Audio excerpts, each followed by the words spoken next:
How to start a blog with WordPress. That's what we're going to do in this video. What's up everybody, my name is David, websitecreativepro.com. So I'm going to walk you through step 1 to step done on how to create a blog with WordPress. Now we're going to be using the Base WP theme, which is a free theme that looks great on mobile devices and it works really well with page building plugins. Next, the services we're going to be using are Namecheap to get our domain name, Bluehost to get our hosting account, then we're going to install WordPress and design our blog. Like always, make sure to check the links in the description for any resources mentioned in this video as well as timestamps. So if you're ready, let's begin. Welcome to Namecheap. Now you may be more familiar with GoDaddy, and GoDaddy is a good company and they provide a lot of helpful services, but strictly for domain name registration, I find that Namecheap has the much better price point. So to get started with Namecheap is very simple. You just type in the domain name that you want to register right here. So we'll go with mysuperamazingblog.com and let's go ahead and click search.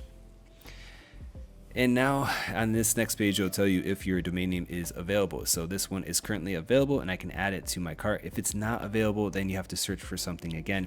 I strongly suggest going with a .com as it is the legacy extension. Anyways, let's go ahead and click add to cart. Okay, so now it's been added to cart. Let's view item and let's go to checkout.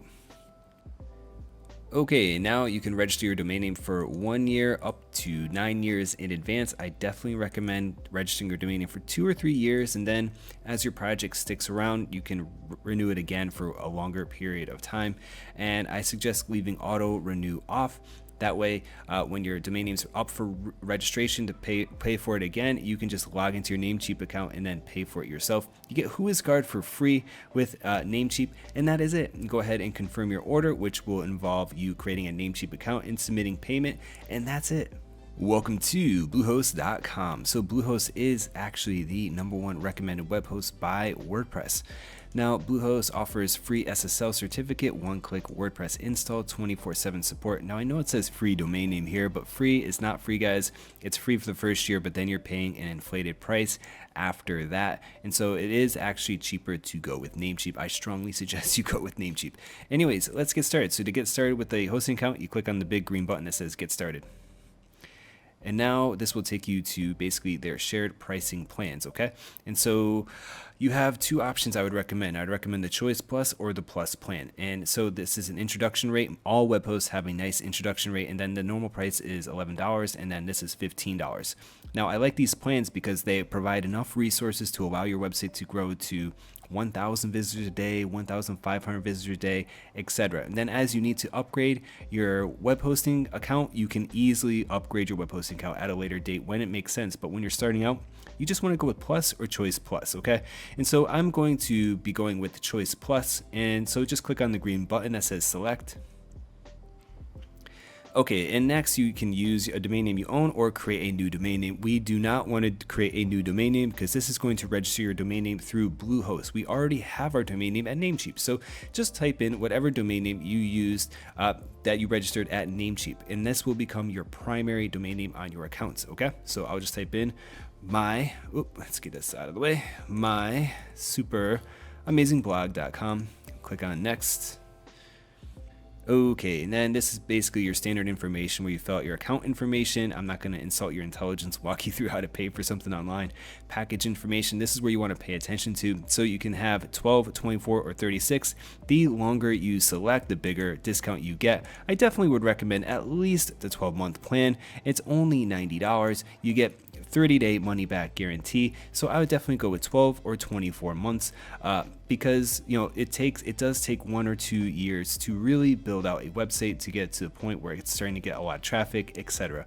And so it's really up to you. And that is it. And so we don't need this site lock security. We don't need anything selected here. Go ahead and submit your payment information.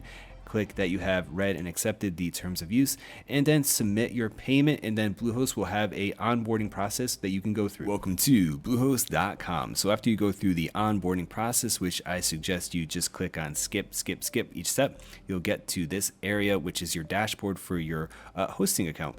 Now you may notice that your domain name is not coming up properly. It probably says like temporary box something.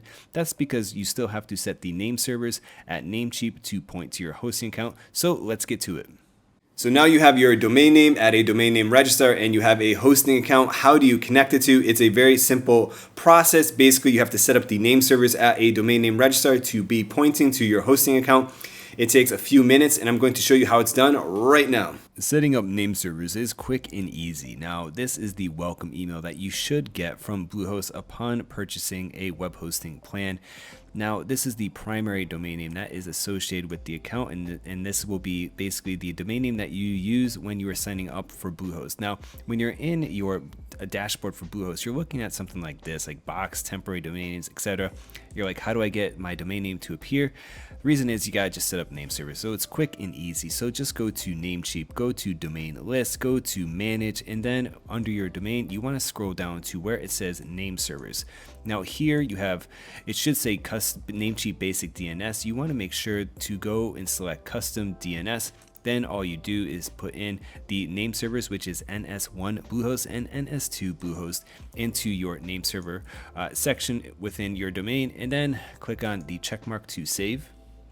And now it will say that it could take up to 40 hours to take effect. I have never seen it take 48 hours. Usually takes 20 minutes or so. So go make a cup of coffee, come back, log into Bluehost, and everything should propagate correctly and your domain name should be appearing within your account as expected. So anyways, that is it for name servers. Let's install WordPress. So we have our domain name, we have our hosting account, we have name servers set up. Now the next step is just to install WordPress. It's so easy. So just go to My Sites.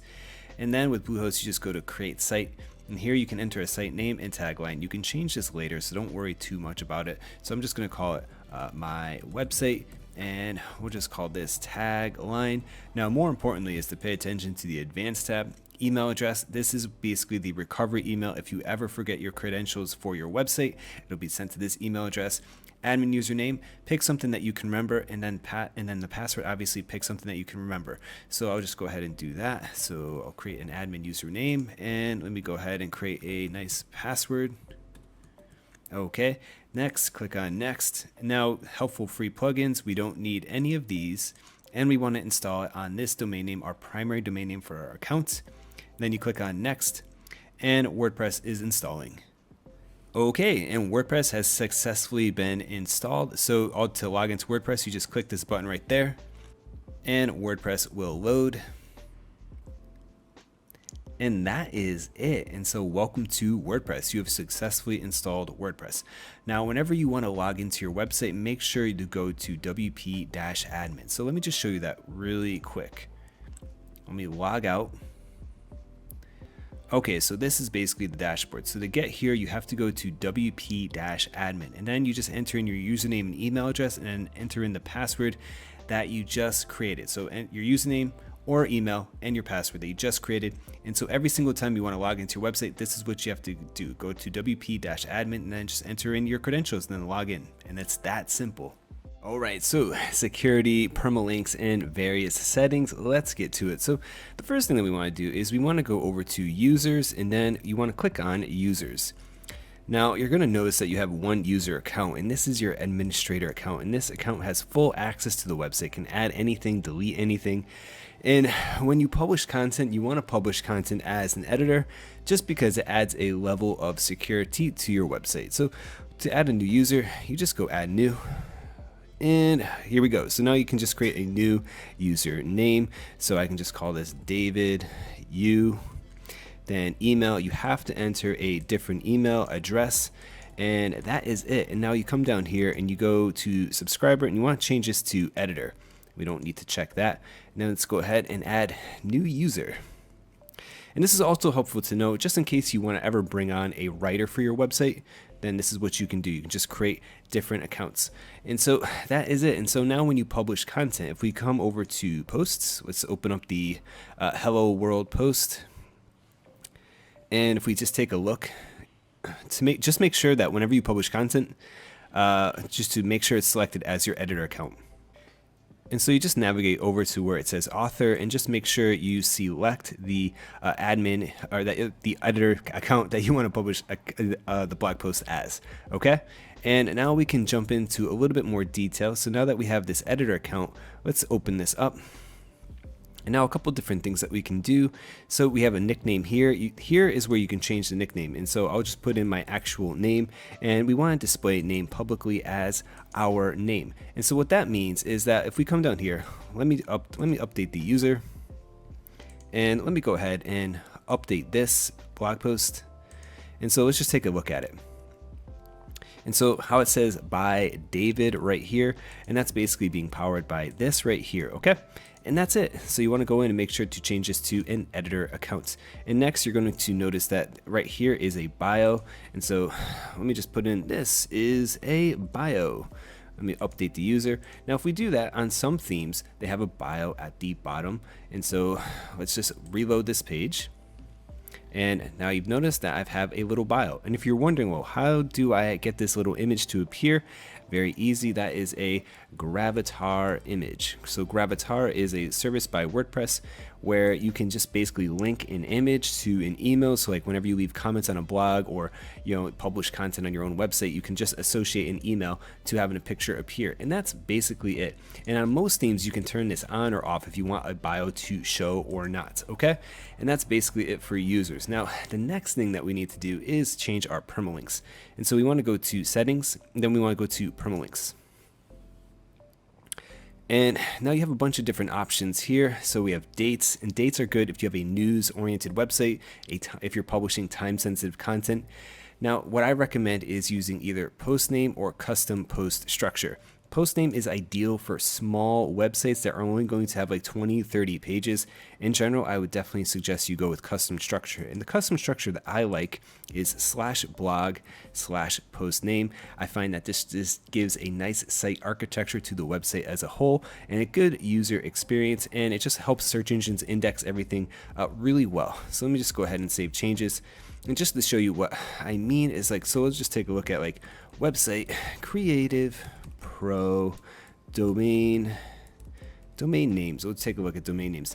If we come down here, you can notice that it looks so nice, like Website Creator Pro blog domain names has a nice architecture because I'm using breadcrumbs on my site, so it organizes the URL really well. Whereas like if you take a look at other different types of domain names, just a little bit more confusing, like this one, like GoDaddy Garage, great domain names for businesses, or like essential tips for choosing best domain name for it. Like, whoa, man, such an ugly domain, such an ugly URL. So that's where I really like to organize everything as under the blog. So it's up to you, okay? I recommend post name or custom post structure. I personally like custom post structure, where you add in the blog into the URL structure. And that is it. Themes, plugins, and adding base WP theme. Let's get to it. So what I want you to do now is navigate over to appearance and themes. Now you're going to have a bunch of default themes installed already. So 2016, 17, 19, and 2020. What these themes are, they're just the default themes that WordPress releases every single year. Now we want to go to add a new theme. And now once you click add new theme, I want you to search for WP Base. Let's type in WP Base. And there we go. So now we have WP Base. Go ahead and install it and activate it. Okay, so now we have the WP Base theme or Base WP theme already installed. So let's go back to our themes. And now we just can delete all these other themes for security reasons. You always want to have just one theme installed on your WordPress installation at all times. You don't want to have like one theme active and a bunch of other themes, just for security reasons. So to delete themes is easy. Click on it, and then there's a little red delete button in the corner, and click OK. And let's just go through this.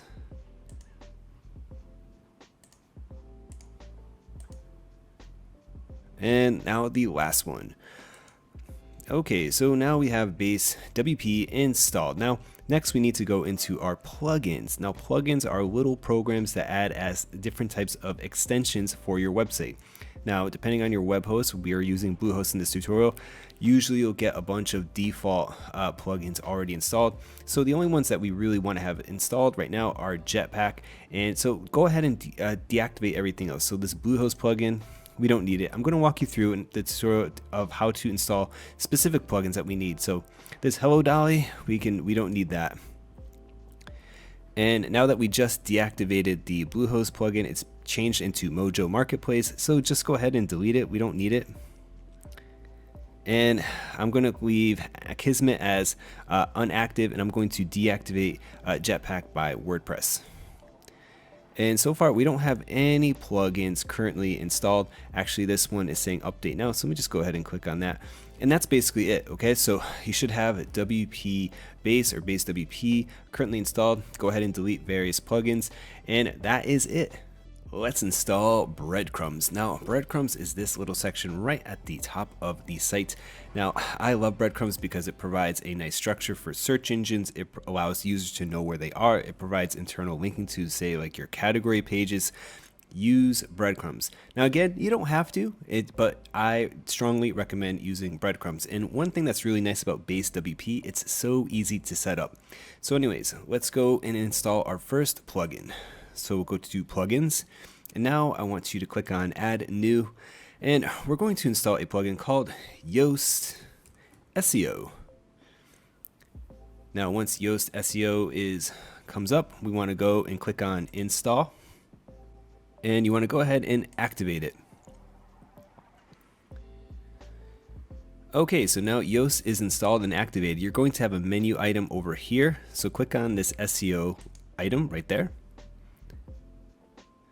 Okay, so now you have a couple different links within this. You have search, social, tools, and premium. We want to click on search. And once that opens up, you want to click on Breadcrumbs right up top there. And so you want to make sure Breadcrumbs is enabled. Okay, so click on this and make sure it's enabled.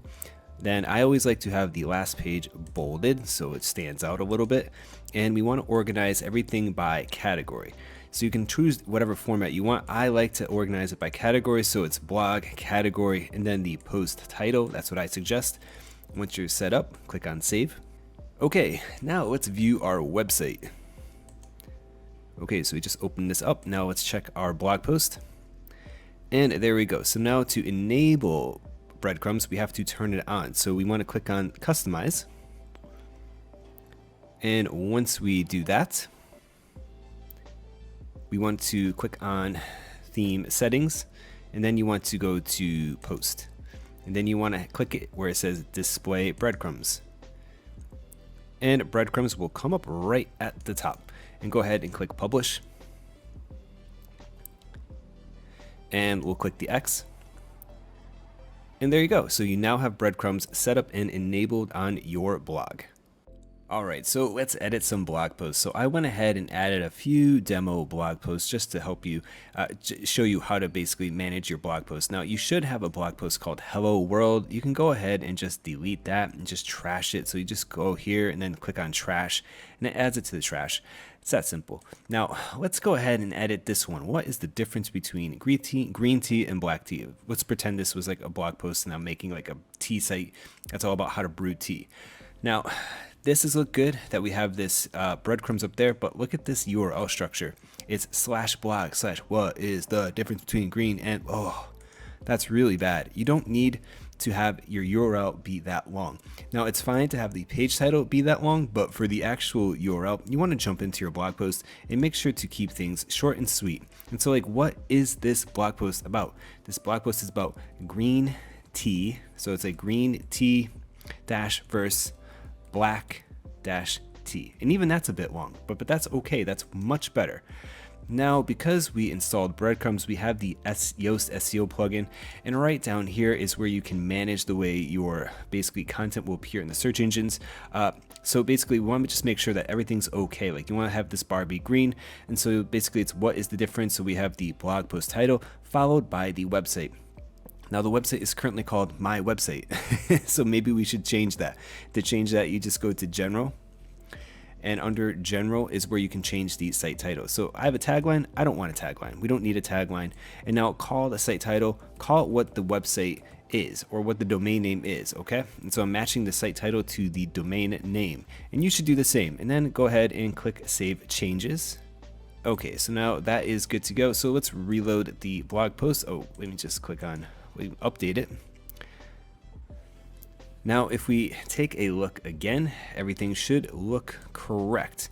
So we have the post title and the name of the website. Now here is your meta description. This is where you want to just incorporate keywords and phrases that people actually use, and you also want to describe the blog post as accurately as possible. Okay, and so just describe it as quickly and short and as a short paragraph as you can right there. Okay, and next is the categories. So right now we have a category called uncategorized. We don't want to post anything into an category called uncategorized. You want to create categories that are specific to what your website is about. And I would suggest starting off with like 2 to 4 categories, and then fill those categories up with like 10 blog posts, and then go from there to create more categories. Typically most of my websites have between 4 and 7 categories max. So you don't want to create random categories like like thoughts. Okay, that's a terrible category. Or blog or blogs. So it's like, what is this website about? This website is about tea, and so I could talk about like tea brewing tips, for example. That would be a relevant category. Or tea gear or tea equipment, something like that. Just, you got to think about like, what is your site about, and create categories related to what it's about. So I'll just call this like tea brewing. Keep it short and sweet too, like 1 to 3 words most for a category. That's it. Go ahead, add new, and I'll uncheck the uncategorized, and now we have a nice new category. Now right here you'll see tags. I do not use tags personally. I find tags to be redundant. They just create a bunch of pages, but they're supposed to be used to like tag a blog post that's about something really unique and specific. But so I don't use tags. I only use categories. Okay. And next right here we have feature image. So a feature image, let me just show you what that is briefly. We'll go back to websitecreativepro.com. Now if you click on blog, right here, these are all featured images. Okay, and you can see that it has the branding of the website, and so that's what a feature image is. It makes your image a little bit more clickable and interesting, and these images can sometimes come up in the search engine if you get a rich snippet from Google. You can't control that, but if Google does take your blog post and make it into a rich snippet, it could potentially show the image that you associate with the blog post. So it is a good idea to pay attention to creating a good image. Okay, so anyways, how do you add a image? Let's get this done. So what I recommend is using something like Unsplash, for example. There are plenty of websites that offer free pictures, but I like Unsplash. We'll just use this for this demo. And so go ahead and download an image that you think you like. And I search for tea, for example, and here's a bunch of pictures of tea. Now, once I download that image, okay, so let me go ahead and download this image. And it's downloading. There we go. Okay. Now I'm going to open Microsoft Office Picture Manager. Use whatever picture editor you want to use. Now we need to resize this because right now this is basically 4,500 pixels. It's gigantic. We do not need an image this big. Like, this is a feature image for a blog post. Like, this is fine if it's something like like 700 is okay. And so we'll just click OK. Even that's a little big, so we can just reduce that a little bit more. And okay, we'll leave it at 750. It's just something small. Okay, and then I'll click on save. Now make sure to title your image something that's related to the blog post. So it's like, I'll call this like black tea, for example. Okay, now it's time for our next plugin to add to our site. So we'll just click on update, and what I want to do now is I want to install a plugin called Smush It. So go to plugins, and let's click on add new, and I want to go to Smush It. What Smush It is, it's an image optimization plugin that will reduce the file size of your image so your website loads more quickly, providing a better user experience, taking up less bandwidth, just making your website load more quickly, which is very important. Okay, let's click on activate. And that is it. Okay, so now let's go back to our blog post that we were editing. Okay, so I'll go into posts, and then I'll go back into my what is the difference between green tea and black tea. Now to set the feature image, it's very easy. You just click this set feature image. Okay, and now we can take our image and drag and drop it into place. And now the file is uploading. Okay, so now the image is ready to go. So the alt text is here. So the alt text is very important, but it's more important when you add an image to a blog post. I only add images personally to basically demonstrate something. I don't add images for decorative purposes, but the feature image has a purpose. Now leave it empty if it's purely decorative. So normally for a feature image, unless it's specifically about a picture of something that's related to the blog post, I would leave it blank. But this makes sense to call this like black tea, okay? And so we've seen Smush It. So Smush It just reduced the file size by 6%. And now let's set feature image. All right, and that's looking good. So now we have a category, we have a feature image, we have our blog post, we have the meta description. Now for the actual blog post itself, this is your H1 tag, and when you publish content, you can give subtitles, okay? And so this could be a subheading. So subheading, okay? And for this, you want to just go here, heading, and then you want to make it H2, okay? And so this is a subheading of the title. Now, say if this paragraph was a subheading of this, then it'd be like subheading of subheading, okay? And then we can come in here and then H3, boom. So this is a subheading for this, okay? Does that make sense? And so you should use headings and subheadings to break up content. Again, when you publish content, you don't want to create a wall of text. You want to break things up so it's easy for people to read. This is not a report for school or college where you need to have like 3 paragraphs. With publishing content online, you want white space. You want small paragraphs that are easy to read. Now let's just take a quick look. Okay, so now we have our category showing up there. We have our blog post title. We have a beautiful image right here, and it's looking really nice. Now we have different headings. Okay, now one little thing is I don't like having this here. And so how do you get rid of this? It's very easy. If you really want to hide this, I can show you how.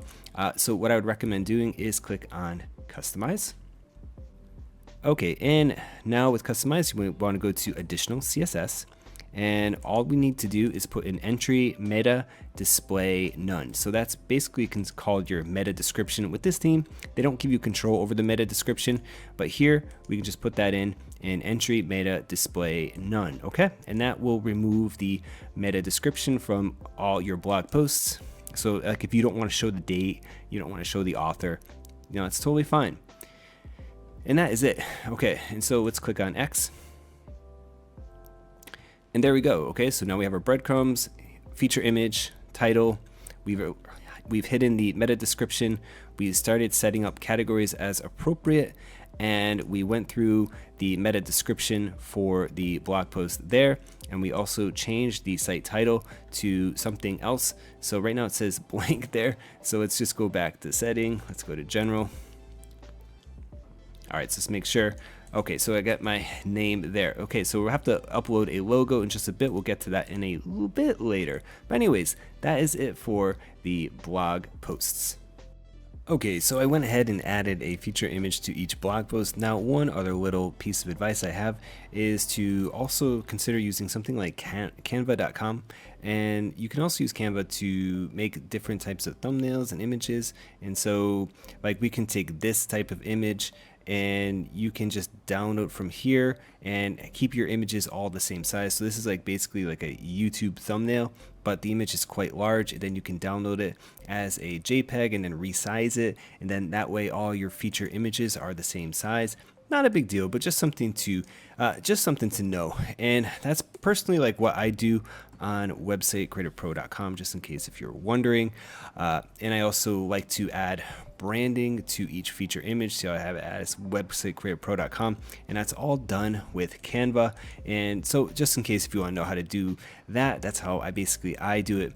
And next is for the categories on the back end. Just you can come in here and come to categories. And another little thing that you can do is you can jump into each category and then you can write a specific keyword focused description of the category here. So we have the name, the slug, and then this could be your basic category description. So tea brewing made easy. Obviously you want to write like one to 3 sentences, something to describe what the page is about. And then you can take a look here. So I would change it from like archives. I would call it like something like how to brew tea made easy page separator, and then like the site title. I'd give it something like that, and then give it a meta description as well. And now let's click on update. And now we've just edited basically the tea brewing category. So like if we go back to our site and actually let me open this up. And so this is green tea versus black tea. So if I was to click on the category page, and then we have the name of the category, and then we have the description for the category right here. So that helps search engines, that helps users, and it's a nice little way to just introduce the category. And that is it. Okay, so go through your post and add in feature images, add relevant categories. You can give a description for the category, etc. Okay, so now let's edit our menu. Now on a side note, I found a little quirk with this theme that I didn't know. So if we go into basically general, if you keep it as a site title and then delete the tagline, what ends up happening is that the site title disappears. I have no idea why it does that. It's kind of strange. I've never seen that before. So this theme, you have to keep a tagline or or everything disappears. Okay, so what I would do is just create a tagline that's relevant to what the site is about. So tea brewing made easy. We'll just call it that. Okay, and I'll save changes, and there we go. Now for the sample page for this menu, this is your menu or navigation. Now within WordPress it's called the menu. So to find your menus, go to appearance and then go to menus. Okay, so now we don't have a menu here, so we have to go and create one. So we'll just create a menu and call it menu. Okay, then click on create menu. And now for demonstration purposes, we'll just add sample page. Okay, and then we'll just call this example, and then click on save. And now we want to go to manage locations. And so with this theme, we have a primary and a header menu. Okay, so it comes with 2 menus. And so we want to select this menu as the primary. We'll click on save changes. And let's see how that looks. Okay, and so there we go. So this is the primary menu. Now, if we were to add the menu to the header menu, basically the theme adds a header, a menu right to the very, very top of the website. So let me just show you that quickly. So if you want it, you can add it up there too. Really up to you. I prefer to keep my menus short and sweet. So again, like I keep going back to Website Great Pro, I keep my menus as minimalistic as possible, like 5 items max. I do not like to create a website with like tons of things to click on in the menu. Like I keep things as simple as possible, particularly with like a niche website or like whenever I'm doing like any type of like blog. Anyways, let's just get rid of that, and we'll keep the primary menu. And that is it. Okay, so let me just reload the site. And there you go. So now we're all set with the menu at the top. Now let's create a home page for our blog. Now this is the blog roll. That's what this is typically called, this kind of layout, and it's okay as a homepage, but we can create a dedicated homepage, which I think would be a little bit more impressive to potential visitors, help organize the site content a little bit better, and just make our website stand out to be a little, just come across as higher quality than just having this like blog roll, which I think is a little lazy to go with this. Anyways, to make a homepage is very simple. So go to your admin, and then you want to go to pages. Okay. And now within pages, we want to click add new. And we want to create a page and call it home, and then click publish. Now this will make sense in just a bit, so just follow along, just create a page and call it home. And then we want to add a new page. And you want to call this page blog. Okay, and click on publish. Okay, so now we have David, the domain name, and then /blog. Now we want to go into settings, and you want to go into general. Or sorry, you want to go into reading, I believe it is. There we go, reading. Okay, so settings, reading. Now we want to click on a static page. So the home page, we want it to be home, and the post page, we want it to be blog, okay? And let's click on save changes. Okay, now let's open up the site again. Okay, so now we have a home page, and now we can start editing this. We also have our first menu item that we can add, which is our blog page. So let's jump back into our menus. Okay, so we'll go here and go to menus. And now I want to view all, and let's go ahead and add the blog. Okay, and then let's click on save, and let's reload the page. And there we go. So now we have our blog added to our menu bar at the top. And let's open it up. And so now we have a nice structure. So now we have a dedicated blog post page, and we have a home page that we are ready to design. Okay, so let's design our homepage and turn this into something nice. So to get started, we just want to navigate back into our WordPress dashboard, and then you want to go to where it says plugins. Now for plugins, we want to go to add new, and the plugin that we want to install is called Stackable. Stackable. Now what Stackable is, it's a more of a premium Gutenberg block editor. You may be wondering, what is this guy talking about? Well, the WordPress editor uses blocks, and it's actually called the Gutenberg editor. I have no idea why they call it that, but there's lots of plugins that add additional blocks to the basic WordPress editor, and I have to say that Stackable is one of my favorite. And so now we have that's okay. So now we're good to go. So now we just installed Stackable, and so now let's go ahead and edit our homepage.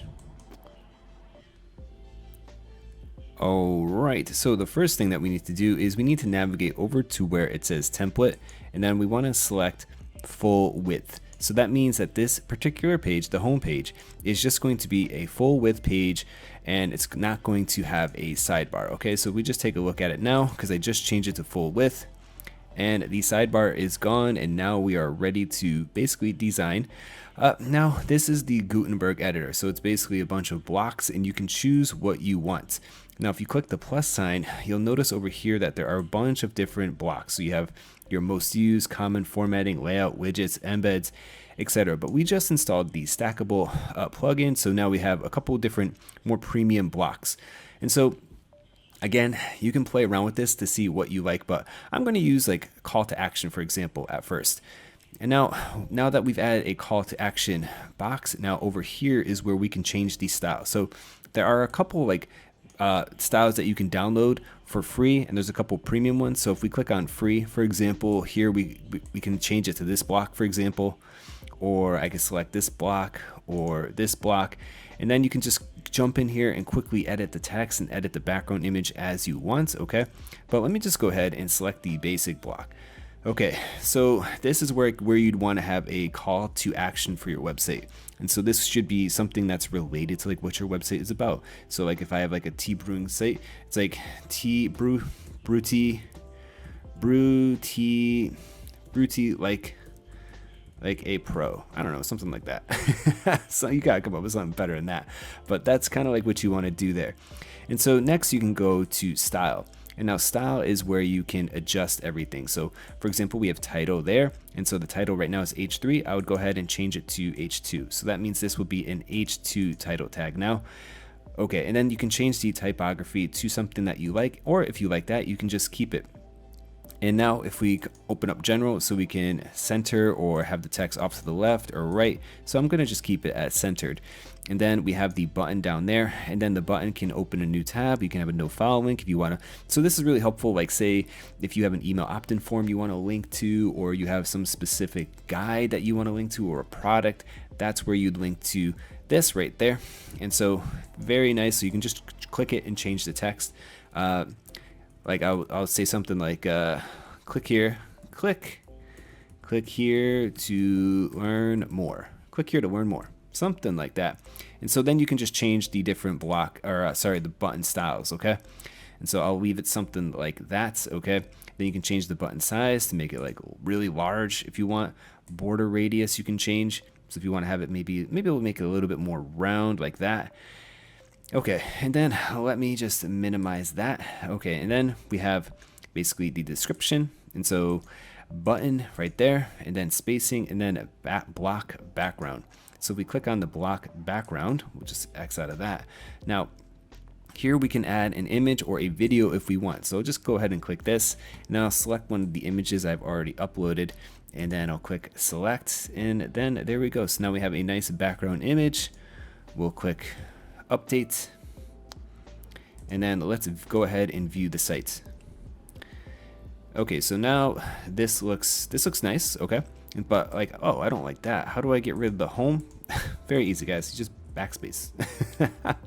Okay, then you update it, and then the page will adjust correctly, okay? And there you go. Now, because the home was the H1, what we should do is change this to make sure that this is the H1 tag. And so we want to just jump back in, click the block you want to edit, go to title, and make sure that this is H1. So this will become your H1 title tag.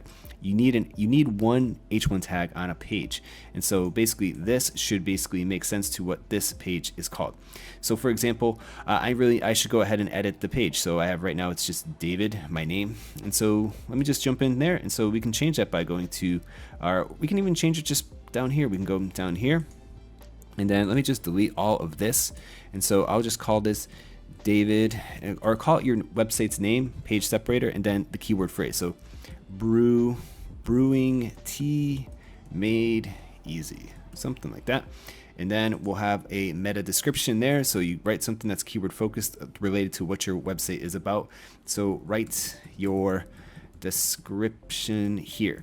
And so you should incorporate keywords and phrases that are related to like what the main focus of the site is about. So like brewing tea made easy. So I should incorporate like brew tea made easy, or how to make tea, proper way to make green tea, whatever phrases people are looking for. That's what you kind of want to incorporate into the meta description, and just keep it short and sweet, because as you can see the orange line, how it fills up. Okay, and so you just want to add in a meta description that gets to the point where it's about green like this, and that's it. Okay, and so there we go. So now we have a nice little call to action at the top of the website. And so, we can click the button there, then you can link to the specific page there. And then that's it. And so that's why I really like Stackable, because how easy was that? Okay, that was so easy. You don't need to install any complicated page building plugin. Just use something like this. And now we can come in here, we can go to Stackable again. Now you have all of these different things that you can click and play around with to see how they look.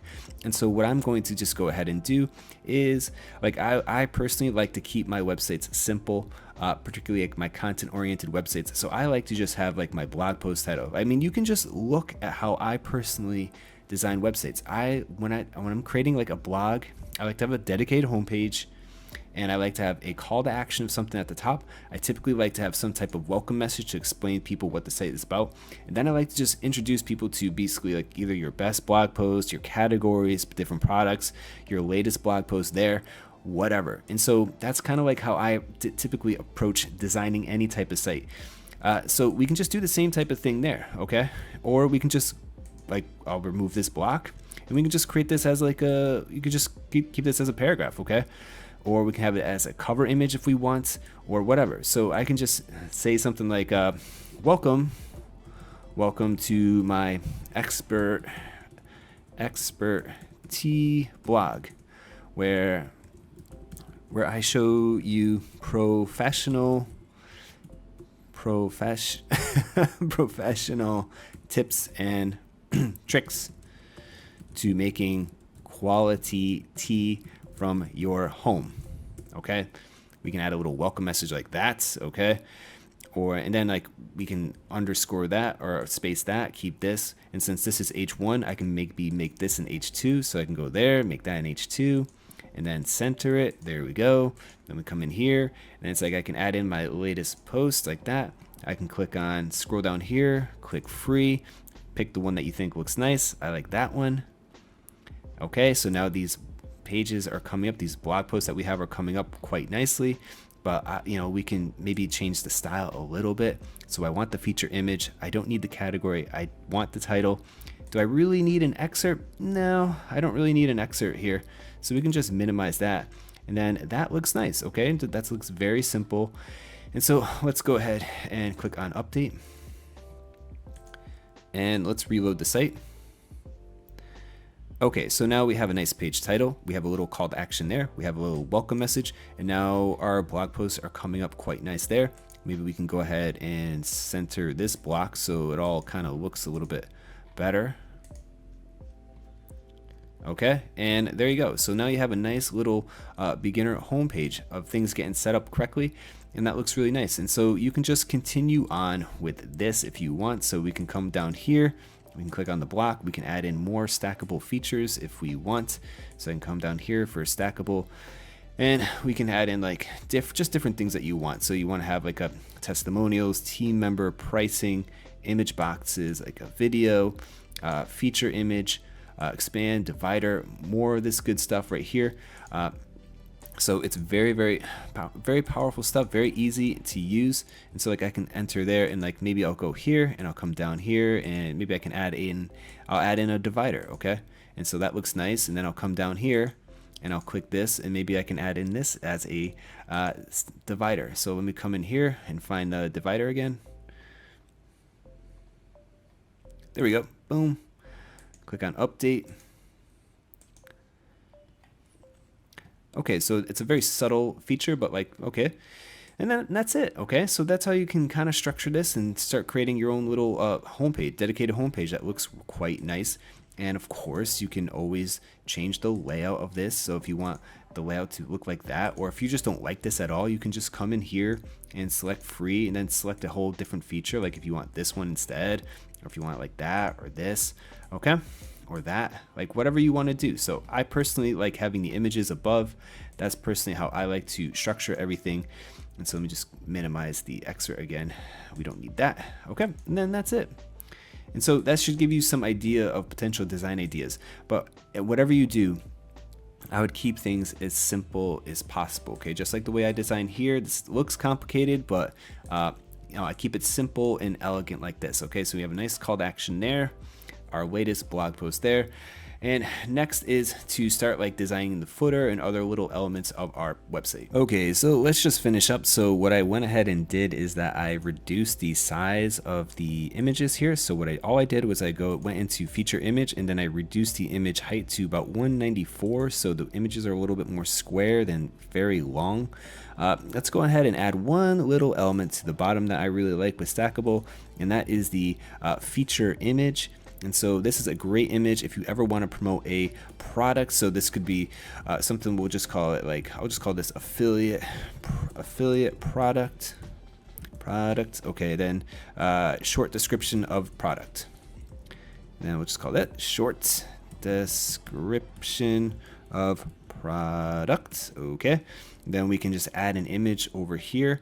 And so I'll just go and add a image that I've already uploaded. Okay, and next we can just click on basic, and then I'll click on style, and then I can have the image come with. I'll make the image nice and small. The border radius I'll create nice and large, and then shadow I'll make it big. And then let's come down here and change this button to maybe something else. So let me just come down here and I'll change this button to red. That looks great. Okay, and then hover effect, that's fine. Okay. And now let me just click on maybe the button size. We'll make it like medium, or maybe large. Maybe really make it a nice big button. Typography, we'll change it to something that's a little bit more fun. I'll click on Poppins. There we go.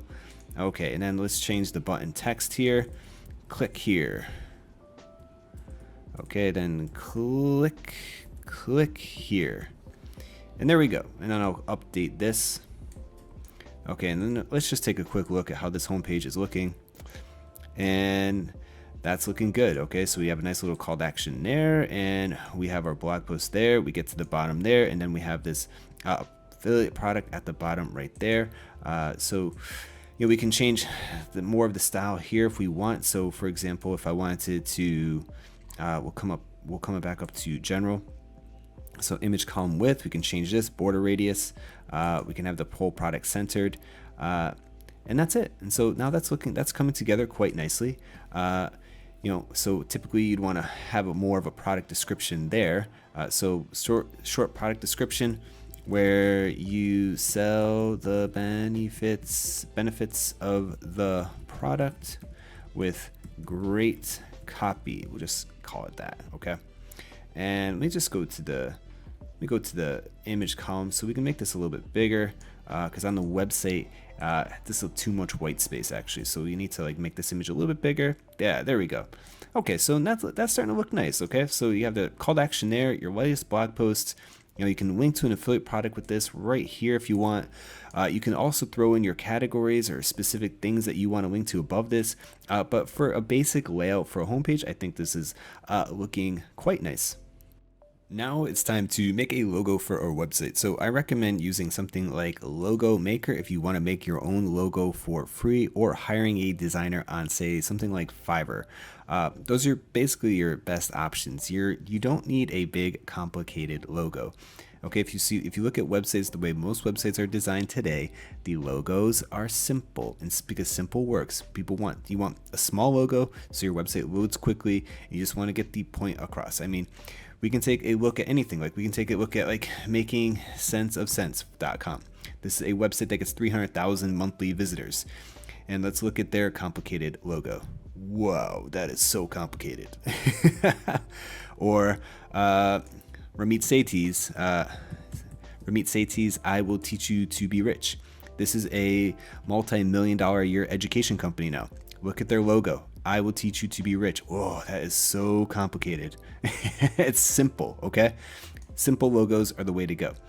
And so I'm making like a site about tea. Let's get started. So with the Logo Maker, you want to start with like the text over here. And so what's the name of my website? We'll start with that. So we'll start with the name of my website. And now that looks pretty ugly. So we can come up here and change the fonts to something we want. So simple, modern, pixel, whatever you want to pick. I'm going to pick on the Designer Pix. Okay, and then let me go down here and let me click on Anton. All right, that looks nice. And I want to change this color. I don't know why it's set to blue. And so let me just go ahead and change that to black, okay? And now I want to add some like imagery next to it. So like, what's my site about? My site's about tea. So let's type in like tea and see what comes up. Okay, so now we have all these like really cool cups popping up that I can select from and use. So I personally am gonna go with this one right here. So I really like the way that looks. Okay, and so let me just change this and like let's play around with it. Okay, so now you have to play around with this. Let me hit enter. Let me center this to the left. Okay, move it over. Let me like make this bigger. All right, so like this is our first issue. It's like this space between the last name and the first name is too much. And it's like, well, how do you reduce it? Sometimes you can't. Sometimes like the thing you gotta do is like, oh, okay, let me just get rid of it. I'll just get rid of it and just create more text, okay? And so I like the way this is looking. I'll make this nice and big. I'll put like the David right next to this, okay? We'll keep it right there like that. And then I can just go here and click on text here and then type in like my last name if I want to add it. Then we can just move it down, okay? And so make sure the text, the font is the same, okay? And there we go. So now we have a very, very basic logo, but that's kind of like how you do it. And so like that, or I can do something, I could keep going with this. I could go add in like something like .com, okay? And then I can change this to black, and I can make this even like really smaller like that. And then we can move that right there, okay? And that kind of helps sell the point that this is the like a website, or we can just get rid of this. So if you ever want to get rid of something, you just go here and click on remove right in the corner down over there. And so let's just set this up correctly, and we'll make that bigger. And okay, so that's looking fine. Now we can change around with the color if we want. So if you want to change this to like say a green would make a little bit more sense because it's tea. We don't have to though. Black and white looks okay. I like to keep things simple, so maybe we'll just make this like a nice dark green a little bit. Make the name a little bit bigger. Maybe make the last name like a little bit smaller. And yeah, that's fine.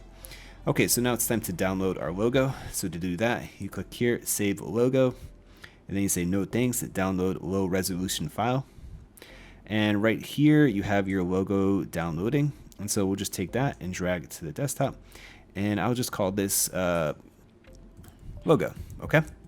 I'll just call this logo, and that's it. And now how do you actually upload the logo to your site? It's simple. You just have to go to customize. And once you go to customize, you want to go under theme settings, and then right here you have different items here we can select, like the header, for example. You have the header background right there, blog post, typography, and so.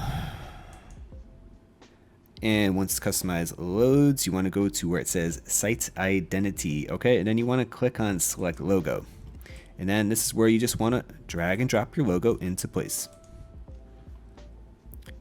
And Smush It will do its thing. Okay, let's click on select. Now we can basically crop this image to what as we want. Okay, so maybe I don't want all that space above it. I don't want, maybe a little bit of white space below, and I'll keep it like that. We'll click on crop image. All right, so that looks great. And so we can just get rid of the site title, and we can get rid of this tagline there. And there we go. So now let's click on publish. Great. Okay, so now we want to add in a site icon. So the icon is this little thing right here. See how it says logo maker? You see a little triangle, square, and circle. That's basically your favicon for the website. And so it's important to have a favicon because when people visit your site, it gets saved. And so let's just make this tea cup into our favicon. So let me just go open with, and I'll go to picture manager. And I'll click on edits, I'll click on crop, and then boom, take away all the text, leave it like that.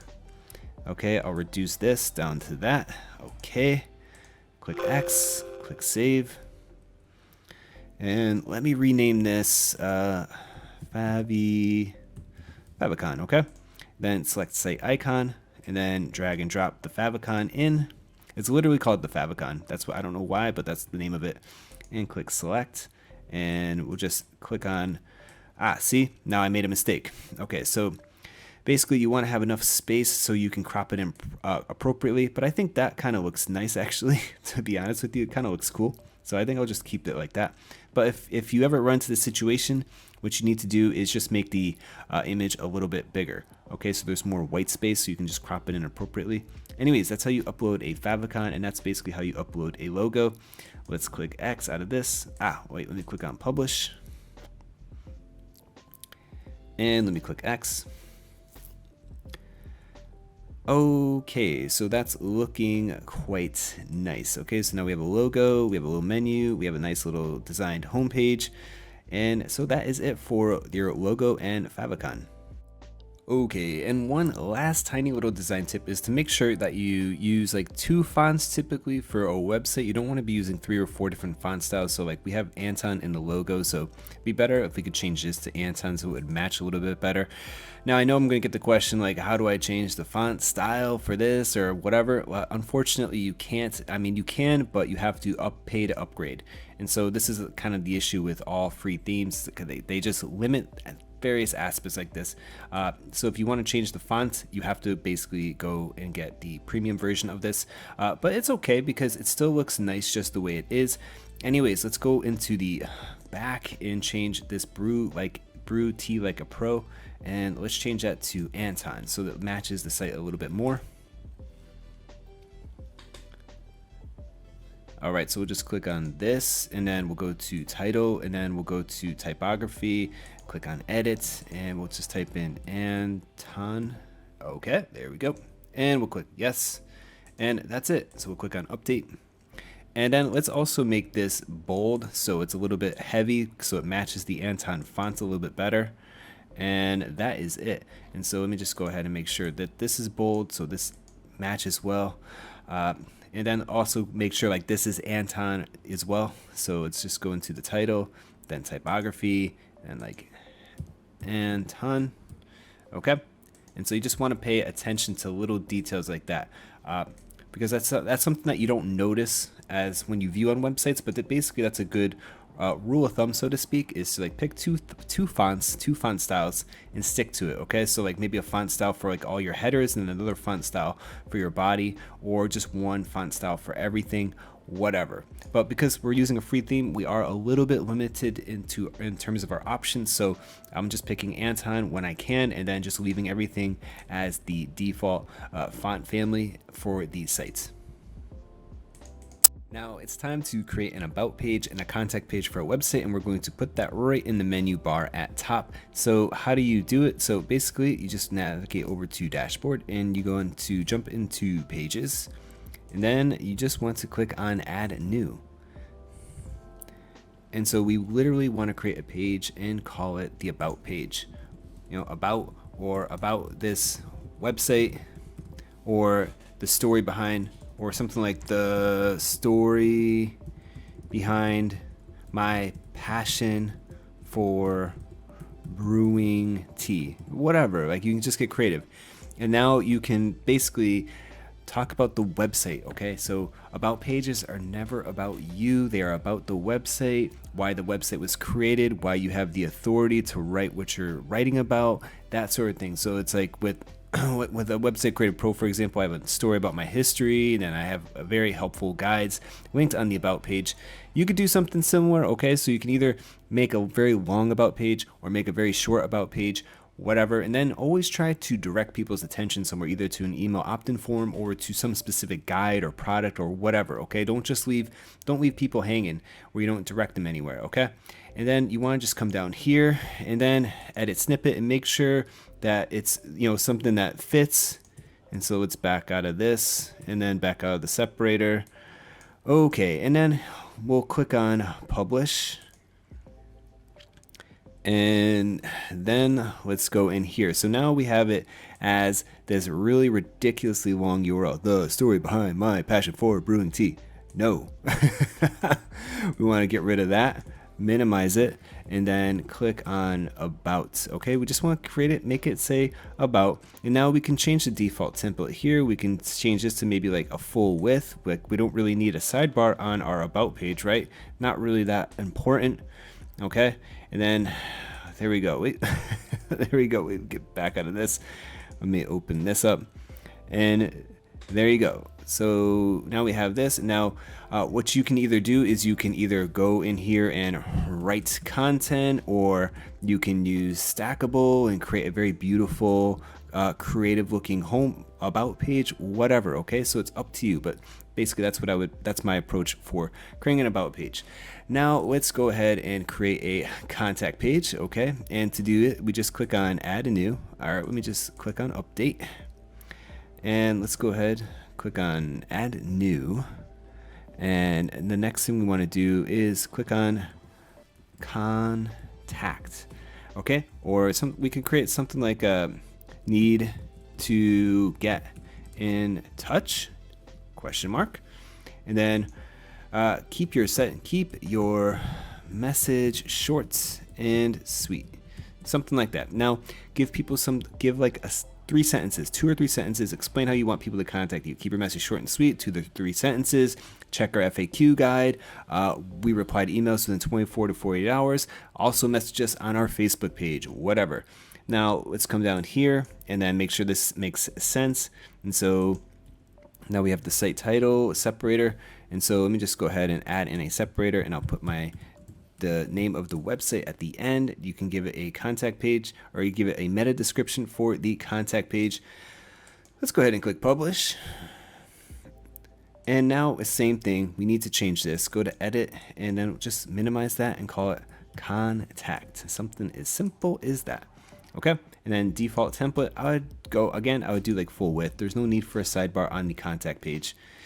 And so now if we open up the contact page, it's looking nice, but how do we add an email form so people can just send us a message via a form? That's very simple to do with WordPress. And so the first step is to just basically navigate to plugins, and then we want to add in WP Forms. Okay, so add new, and then we want something called WP Forms. And this is one of my favorite plugins for email forms. Okay, and this right here, WP Forms, we can go ahead and click on install. And let's click activate.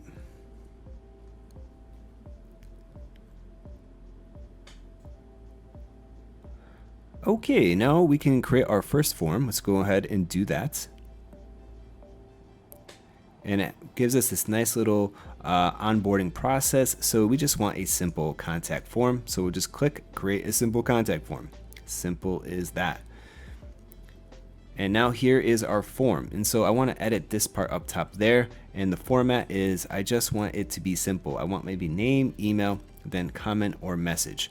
That's fine by me. Okay, we can keep it that simple. Now, obviously, you can play around with this as you want because it's your website, but let's keep moving with the tutorial. And so I'm just gonna, to actually add this to the site, we need to click on save first. Now the form exists. Now click on embed. And then you wanna take this form, because this is our form right here. This is the short code for the form. Navigate over here, and then you wanna click on edit page. And next step is so complicated. Copy, paste. So hard. And then next, open it up. And now you have a nice looking contact page, okay? And then the last step, the very last step, is to add our about and contact pages to our menu. And so to do that, we just want to navigate back over to our WordPress dashboard. We want to navigate to appearance, then go to menus. And then we want to get rid of example. We don't need this. And then we need to add our about page and our contact page. And so add to menu.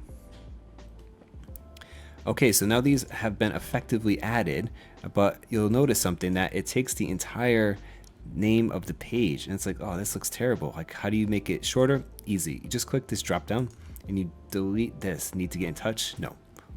Contact. Contact. There we go. And then same with this one, the story behind my passion for brewing tea. We don't need that. We can just call this about. Let's keep it simple, okay? Menu items should be simple. Now click on save. And let's reload this. Okay, so now we have blog, contact, about, and to switch things around is very easy. So you just drag and drop, and then you can move things as you want. You can also create things to be a sub item. So if you ever want to create like a drop down for a menu item, you just add pages and then just move it over. So now like about is a sub item of blog. We don't want to do that, obviously, so we're just going to move everything back over, but just to let you know what you're able to do. And then that is it. And so let's reload it.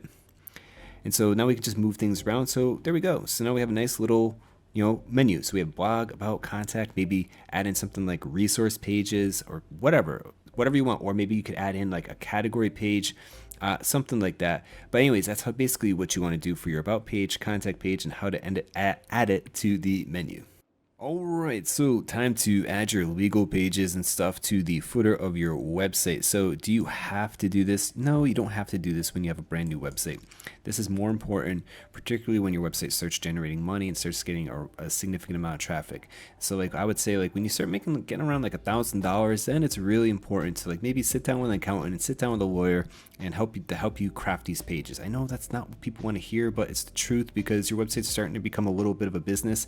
And so like if this is your first time doing this, you really need to have someone to kind of help you. But in general, what do you need to be aware of? You need to add a privacy terms and disclaimer. And if you're going to be using Amazon Associates, you also need to put this in the footer. Now I have a dedicated page on Website Creator Pro that kind of gives you an overview of what each is. So a privacy policy page is basically tells users what the information gathering process is for your website. And then what a terms of use page is basically describes to people what they are agreeing to abide by when they visit your site, and if they don't want to abide by that, tell them how to opt out, which usually just means leaving the site. And then a disclosure page is basically just to disclose any interest that might not otherwise otherwise be obvious. For example, like if you have sponsored content, for example, you have to say that, that type of deal, okay?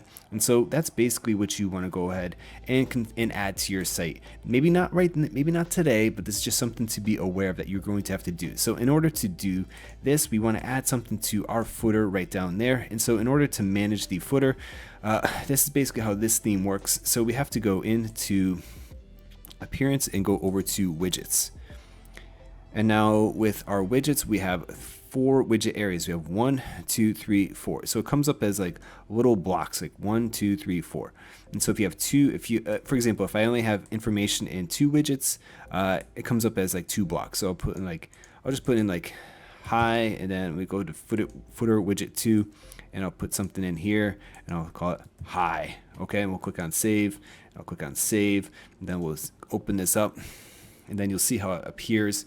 And so now it has like 2 little blocks. But say if I go to footer widget number 3, and I do the same thing, and I add in like another text box here, I'll click save, for example, and reload it, and so forth. So it just adds blocks. You can add up to 4 little blocks.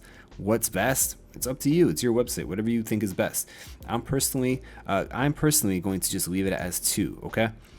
And so let me get rid of that. And so for footer 2, I would probably just use something like this. Like I would go ahead and put maybe my Amazon Associates disclaimer, and I'd put it right there, okay? So put that there, and then click on save, minimize that, okay? And then I want this to be like the legal pages. So we'll just say that like we'll just say also, we'll just call it like legal or something like that, or maybe nothing. You know, we could just give it. You don't have to give it a title at all if you don't want, but I'll just call it like also, or maybe I'll call it more, question mark, more. Make it a little bit more fun. Okay, now we'll save that. Okay, so let's load that. Okay, so we have more, and then we have this. Okay, so maybe I can come up here, and I'll call this like disclaimer or something like that. You know, it's really your site. It's just up to you how you want to design this. So let's go ahead and now add something else to this. So I want to make a menu for my specific pages. So first off, we need to go into pages. And now we need to create the about, privacy, and terms of use page. So privacy policy, let's do that first.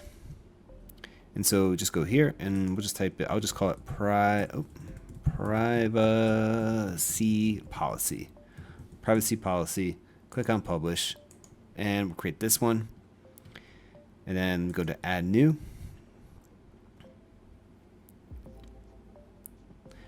Okay, and then we'll call this like terms of use. We'll click on publish. Okay, then let's click on add new. Then you can either call it disclosure or disclaimer if you want. So, you know, I'll call it disclosure, and we'll click on publish. And so you have to craft these pages yourself. So, you know, so that's something that you have to pay attention to. There's a lot of free templates you can take advantage of, but we'll just leave it at that. Now, I want to go to appearance, and I want to go to menus. And what I want to do is I want to create a menu for these pages, okay? And so let's go create a new menu, and then I'm going to call this menu, we'll call it legal, okay? Then I'll create menu. Okay, so now I'm adding a menu called legal. So we'll add in disclosure, terms of use, privacy. We'll click on add menu. Okay, so I'll lead off. I'll change it so the privacy policies first, then terms of use, and then disclosure. We'll click on save menu. Okay, so now I can navigate over back to where my widgets are. And right here, we can go underneath footer 1, okay? And then I can add in, like, say, a menu here. And so here we can come down here and find where it says menu. Okay, so we just come here, navigation menu, drag and drop that right there. And then the menu I want for this could be like, we'll just call it menu, and then click on save. Okay, then let's go ahead and reload this. Okay, and so now we have a couple menu options there. Okay, so make sure to select legal. so it doesn't come up as the header menu. And then let's reload it. And there we go. So now we have like privacy, terms, disclosure. We have a nice little block that's kind of like the title of this. You don't have to do it this way if you don't want. And so you can just give this, if you want to call this a title like this, call it more, and then click save. And then you want to go ahead and delete this. You know, you got to play around with it, see how you like and how it looks and how you like it. So if you like it like this or like it like that, up to you. And so let's go ahead and just delete this one here. Okay, then we'll reload this.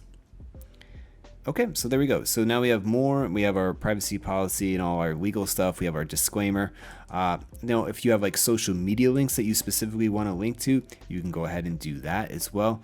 And so you can like add a new link here, and then you can come down here and find like social media links that you want to specifically add. So like you could just have to do it kind of manually as a way to do it like this. You could add in text, and then you can add in like Twitter, you know, Facebook, or you could create like bullet points, okay, like Facebook, and then Twitter, Pinterest, whatever you're using, okay. And so that's basically it. So I'm not personally going to do that, but just to give you some ideas of things that you could add into the footer if you want. And so I'm just going to keep it very simple like this. So we have our legal pages in the disclaimer, and that's basically it for the important stuff that we need to do for the footer, and basically in general, how do you edit the footer. Let's add some email opt-in forms to our website. So I'm going to be using ConvertKit in this section, but you can use any provider that you want. I have other videos on this topic about providers that I like MailChimp, MailerLite, Aweber, Sendinblue. There's plenty of other choices, but ConvertKit is currently one of the industry leaders. So I'm just going to walk you through it quickly. Now, what I like about ConvertKit is that it has the ability to add multiple forms and have different funnels. So what basically a funnel is like, look, if you sign up for how to start a blog free email course, you're going to get like 5 emails related to creating a blog, and then you're going to be added to the main list. If you sign up for this one up top there, which is about making money and all that good stuff, you're going to get like 5 or 6 emails about how to save money and how to make more money, and then you'll be added to the main list. And that's basically what you can do with ConvertKit. You can create various forms, have different funnels for each. Anyways, to add forms to your website, it's very simple. So we want to go to create new. Then we have an option to basically create forms or create a landing page. Now, the landing page is actually hosted on ConvertKit's site. If you have a paying account, then you can host it on your own site if you want, or you can just jump into your site and just create your own landing page for your own email opt-in form. It's really up to you, but the way you'd use something like this is like create like a form like this, and then you'd like link it from this button right here. Just an idea of something that you could do. And so we're just going to back out of this, and we're going to go to the form function. Now the form function is really nice. You have modals and you have inline, slide in, sticky bar, all this stuff you can add to your site. We're going to be using inline, and we're going to be adding a form to our site. So let's click on choose. Okay, so now to basically edit the email template, it's very easy. You have a lot of feature options over here as you click something. So here I can change the text to this, and I want to change this button color, just click it, that sort of thing. So let me go ahead and change this button color to something a little bit more bright and stunning. Let me move this up a little bit. Okay, so I like that. I'll click on save. Okay, now let's go add this to our site. So you may think like, oh, I go to WordPress, but you have to install the ConvertKit WordPress plugin. I personally like to use just the JavaScript. So we'll just take this JavaScript right here and copy it. Now let's go to one of our posts, and let's open this one up. Okay, and let me go to edit post. Now to add the actual form is a very simple process. So we just go here, enter, and then wherever you want to enter it into the page on the site, you just go here, click plus, and then you go to HTML. Then click on HTML, and then boom, paste it in. And then that's it, done, update. And now if we take a look at the website, we should have a form within the blog post. All right, let me load that again. There we go. So now we have our form effectively added. Now, one of the best spots to add the form from my experience is to just put a form at the bottom of every blog post if you want to be aggressive about it. So, I mean, if you really want to be aggressive about email marketing, you just take a look at other websites because this works. Like have this email opt-in form up top there, enter forms into the blog post itself, use light boxes. If you really want to build your list and it's something that's going to be very important to you, it's okay to be very aggressive about it. But anyways, if you're just curious about how do I add a form to every page without having to do it manually like this? Okay, so this is what I would recommend. So let's go back and go to appearance and let's go to plugins and go to add new. Now we want to add a plugin called PYRC.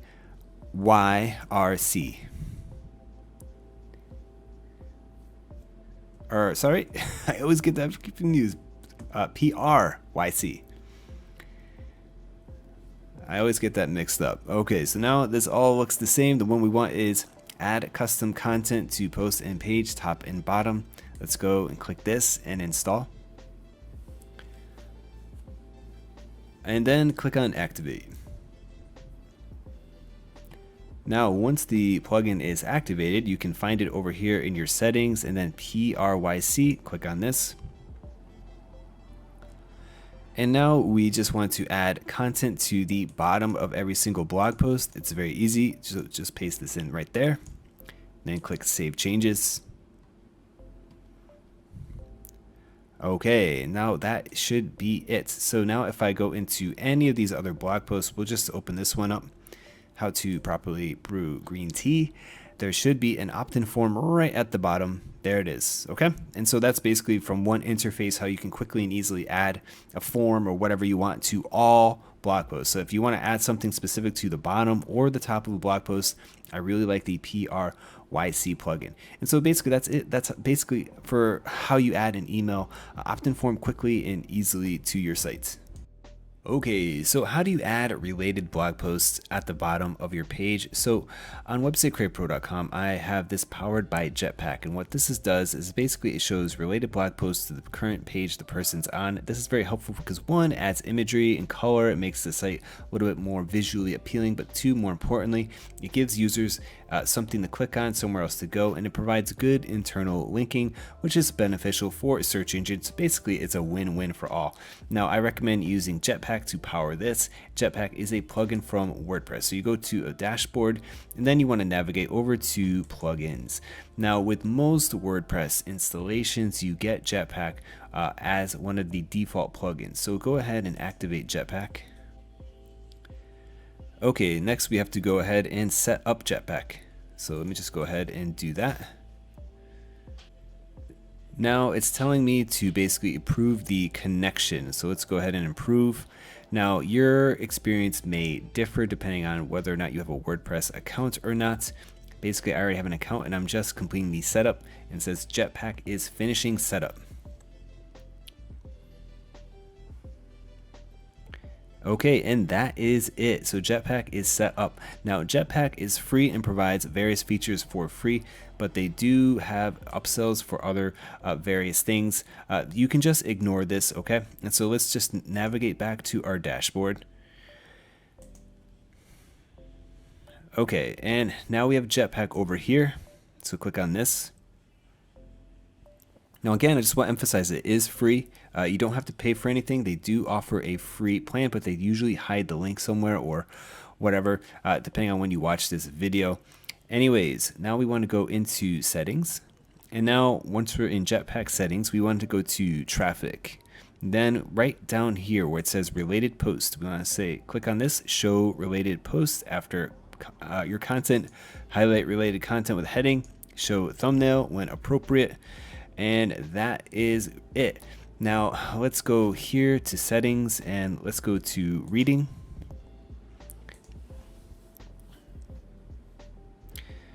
All right, and so once you have Jetpack installed, now you'll have a new little option down here where you can control the look and feel of this.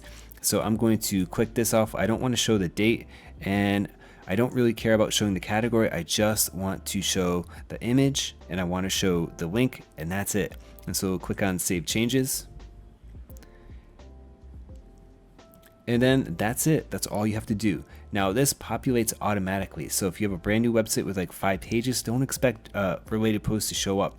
this takes time. Okay, you have to have a decent amount of content from various related pieces of content to recommend. Okay, and that is it. That's basically how you set up related posts for your website. Let's add some share buttons to our blog. Now, these are share buttons, and how do you add this to your sites? There's a lot of different features and plugins and whatever you can use. I personally like to use something called addthis.com.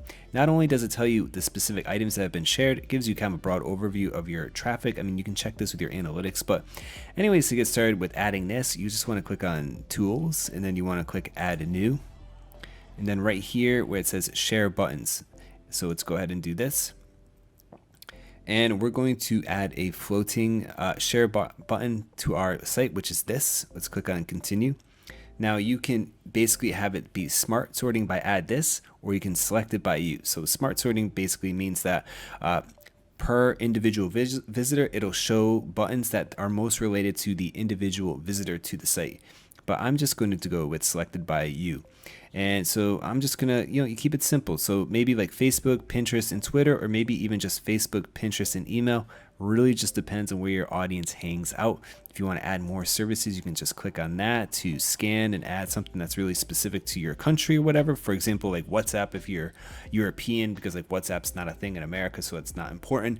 Anyways, click this. And now mobile size, I want to make this small.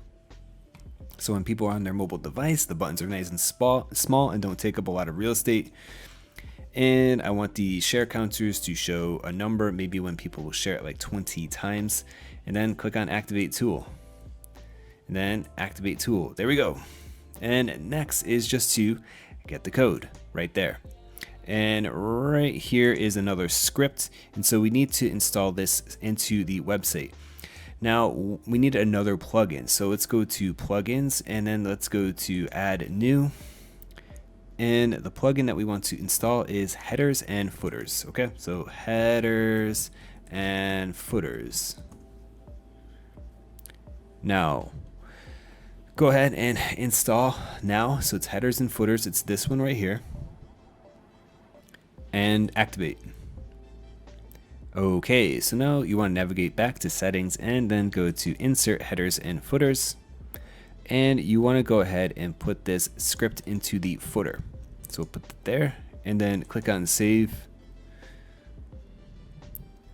And that is it. So now let's open up the website, and we should have some share buttons coming up on the side right here. And there you go. So that's basically it. So now we have share buttons on the entire site that people can share our content quickly and easily with their favorite social media website.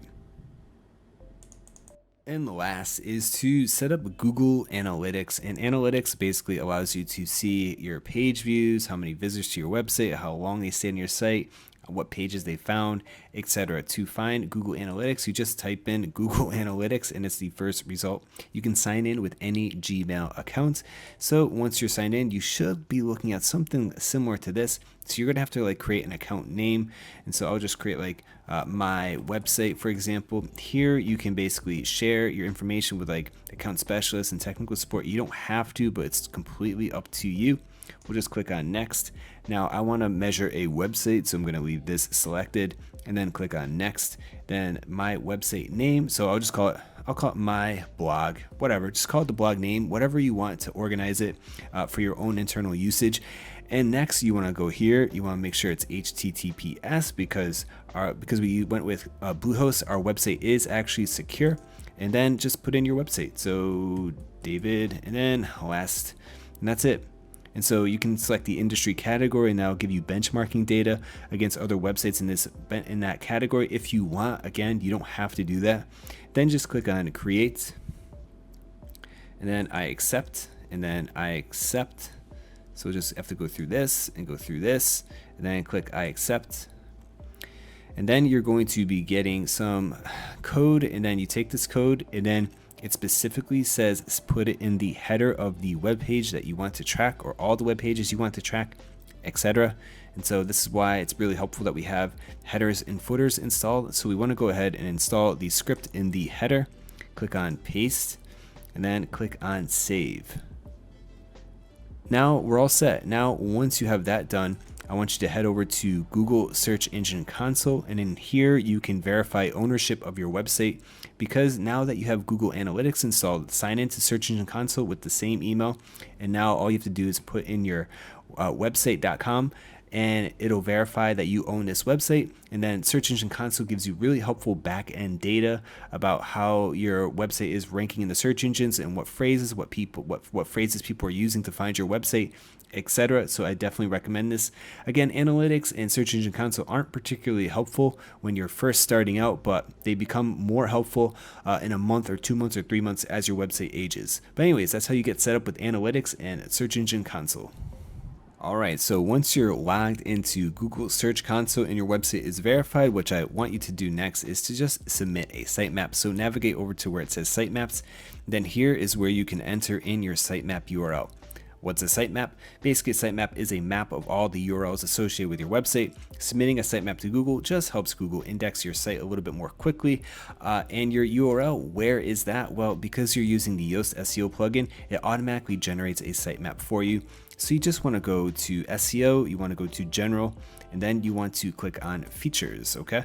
Now you want to navigate down to where it says XML sitemap. Go ahead and click the question mark, then see the XML sitemap, click this, and then that is it. And so next you want to highlight the sitemap part, and that's basically your URL for your sitemap. Take that, then copy and paste it into the enter sitemap URL, submit it, and that is it.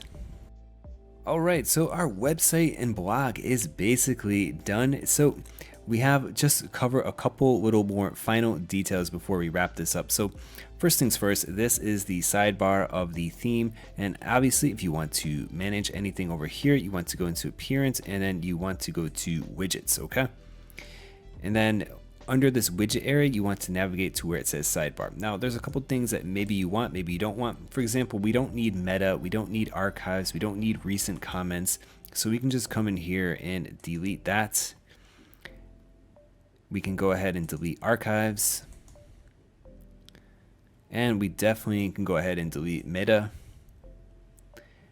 All right, let's reload that. Okay, so basically you can add whatever you want to the sidebar. If you want to add images to your latest blog post, or just leave it like this, it's really totally up to you.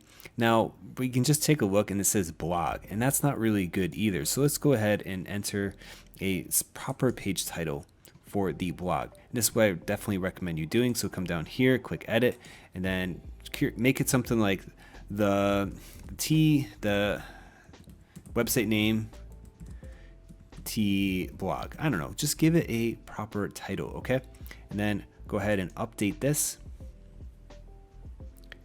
Okay, then let's reload this page. Okay, so now our blog post page has a proper page, okay? And so basically that is it for this. Now for colors and fonts, we can change that by going under customize. And right over here with theme settings is where you can change the colors of different things. For example, like the typography. So the body text color is this light gray. What if we want to make it like black so it's a little bit, easier to read? We can just do that quickly there like that, and that looks a lot better. Link hover color is orange like this. If I hover over, it's orange. If I want to change that to something else like red, I can just change that at the click of a button like that, and then it should change. It'll change once I click publish, and so we'll leave it like that. A link color, okay, the link color is all black. Okay, so let's back out of that. Okay, and so I can change, like, for example, like link color. Maybe I'll make this red as well. Okay, so let's see how it's red now. And so if you gotta play around with it. If you don't like that, maybe I like it as black, for example. But then when I hover over it, it changes the color, okay? And so see now I hover over it and it's red. That looks a lot better. Okay, so now buttons. Button color is currently orange, and it changes to a dark orange. We can change that with ease. Again, just change it. So click red, so the background color is red, okay? And then background hover. Okay, I'll change it to red, but then we'll make it a little bit darker, okay? And we'll do the same type of thing. So now when someone mouses over it, it changes color to be a little bit darker. And so let me change the background color and maybe make it a little bit lighter. And there you go. So now, now you mouse over and it changes color as appropriate. Okay, so now I know a lot of people are going to be asking, we get to the bottom here, how do I get rid of this base WP designed by blah blah blah? That's easy enough. So you go in here and you want to go into where it says custom CSS, so or additional CSS. So this is called additional CSS. And so we have entry display meta none, and that hides the meta description for the blog post, but to hide the information at the bottom, it's called .site-info, then display none. So go here and then paste that in. Okay, and then that hides everything in the footer. And let's continue onward. And so you basically have a bunch of different things here. So you can change the header image if you want to, have an image at the top there. You can do that. So colors right down there. So background color, if you want to change it to say white or gray, whatever. I personally would leave it as white. I think white looks nice. But really, again, up to you. And then that is it. Okay. And so basically our website is done, our blog is done, and I think it looks really nice. I think this is a nice theme, has a lot of nice built-in features to make a nice niche website that's based around some type of specific product or topic that you want to create a blog on. The mix of like stackable plugin allows you to design a site that's quick and nice and easy. And I think I really like the way this came out. So I think this looks really nice. So anyways, that is it for this tutorial on how to start a blog with the base WP theme. Alright, that is it for this tutorial video on how to start a blog from step 1 to step done. If you enjoyed it, consider subscribing, make sure to hit that like button, and explore the channel. I have tons of videos that I think you'll find very helpful. Anyways, my name is David, websitecreativepro.com. I'll see you next video. Bye bye.